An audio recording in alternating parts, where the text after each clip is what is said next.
Arthur, conversar com alguém tem ajudado?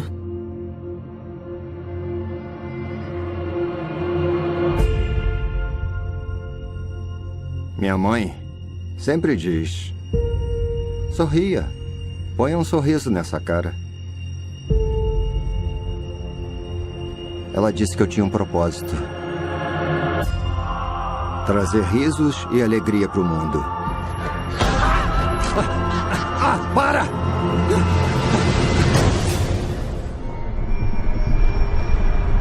Sou só eu? O mundo tá ficando mais louco. Smile, though your heart is aching. Smile, even though it's breaking. Grande nome do cinema, o ator australiano Heath Ledger completaria hoje 40 anos de idade. Ele ficou eternizado na figura do Coringa em Batman, o Cavaleiro das Trevas, em 2008. Esse papel rendeu a ele prêmios póstumos, né, como um Globo de Ouro de melhor ator coadjuvante, também do Critics' Choice Awards em 2009. Então, queria dizer para vocês assim, que o termo psicopata é uma coisa que dá muito margem a gente fazer interpretações erradas, né? Porque psico, da mente, patos, de patia, como se fosse doente mental.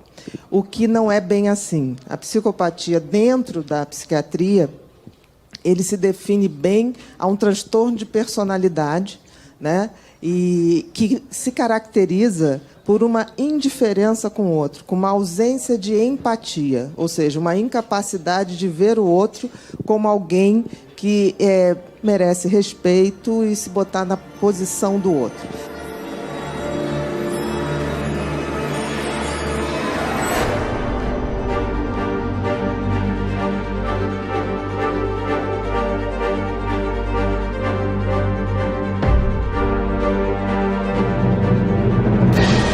Segundo o delegado-geral, o menor não sabe por que não participou do crime. Ele não sabe dizer por que não foi convidado, esperava que tivesse sido convidado. A polícia tinha pedido a internação dele e diz ter provas e indícios de que o menor ajudou a planejar o ataque. Ele tinha ligação direta com todo o planejamento, ajudou a iniciar a execução e não participou da ação. Tá? É muito perigoso, do nosso ponto de vista, deixá-lo nesse momento em liberdade. Ele pode, e já disse em depoimento, que queria ter participado e que gostaria de fazer isso.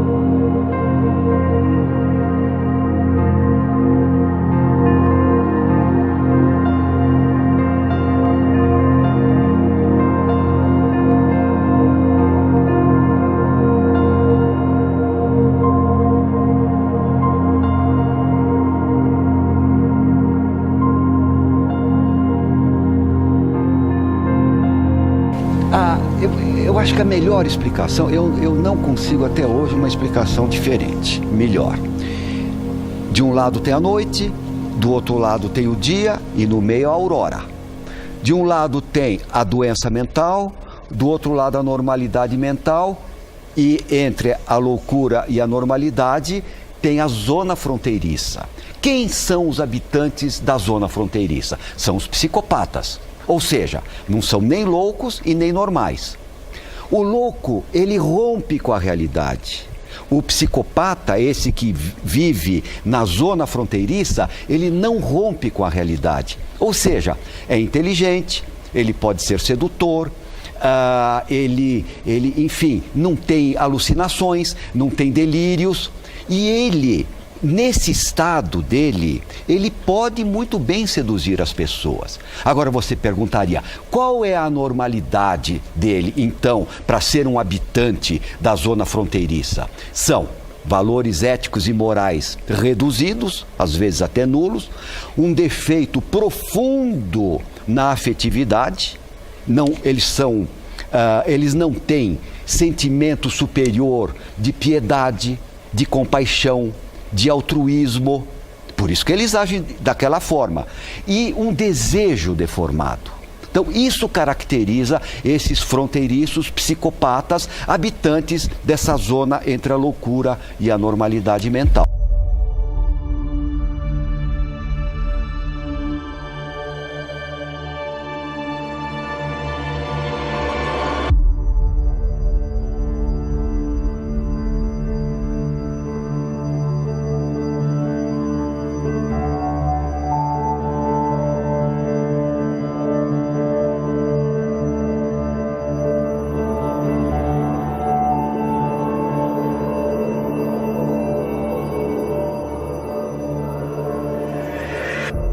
Jung explicou esse fenômeno com um conceito chamado de sombra. A sombra é a parte da psique de uma pessoa que eles se recusam a reconhecer. É a parte de você que deseja poder bater em seu chefe e depois roubar sua carteira. É a parte de você que deseja poder roubar um banco em uma máscara de palhaço ou arremessar-se em uma rua pública disparando um lançador de foguetes. É a parte de você que quer abandonar as regras.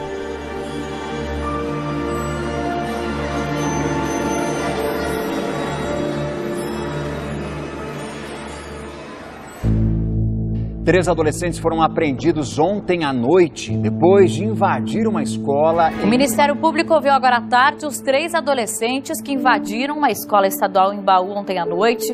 Segundo o MP, deve ser definida até amanhã qual medida socioeducativa eles devem cumprir. Os 3 são alunos do colégio estadual e têm 13, 16 e 17 anos. Porque ele tem isso calculado maquiavelicamente. Né? Não é porque tem gente que fala assim, coitado, doutora, é um impulso que ele não controla. Controla sim.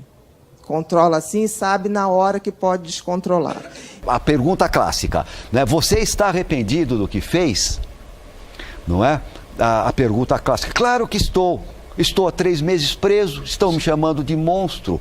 Quer dizer, não é como a sorte da vítima, o ato praticado. Entendi. É egocentrado. Eu estou egocentrado, o que eu digo eu estou arrependido porque eu estou preso. Não tem remorso.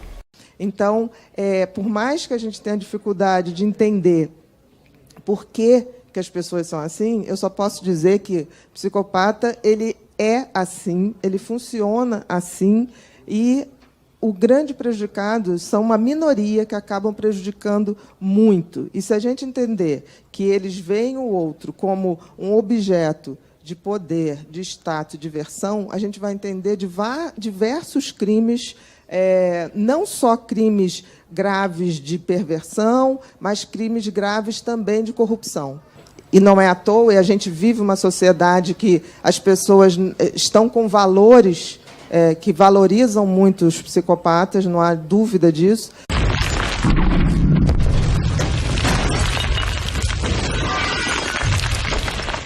O Coringa de Heath Ledger poderia ter sido um marco na vida do ator australiano, mas consta hoje apenas como o último capítulo de uma breve, mas rica biografia.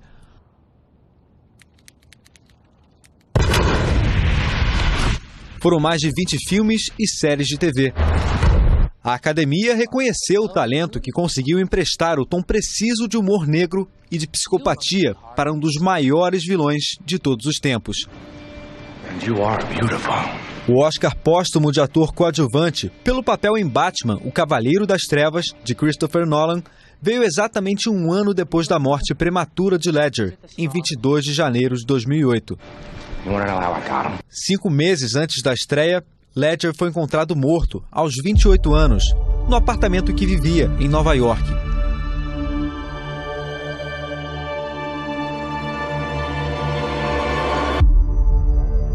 Ledger afirmou que o personagem Coringa que ele assumiu era um palhaço psicopata, assassino em massa, esquizofrênico, com empatia zero.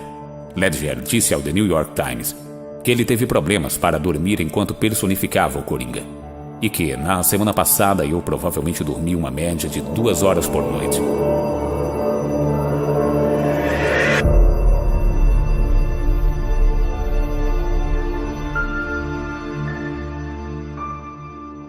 Alguns supuseram que Ledger pode ter se aberto para uma entidade demoníaca para retratar melhor o Coringa. Um demônio que, no final, ele foi incapaz de escapar. Ledger parece ter sido tão atormentado que disse ao The Times: "Eu não conseguia parar de pensar. Meu corpo estava exausto e minha mente ainda estava em andamento." Ele continuou afirmando que usava drogas e que sufocaria a agitação por apenas 1 hora.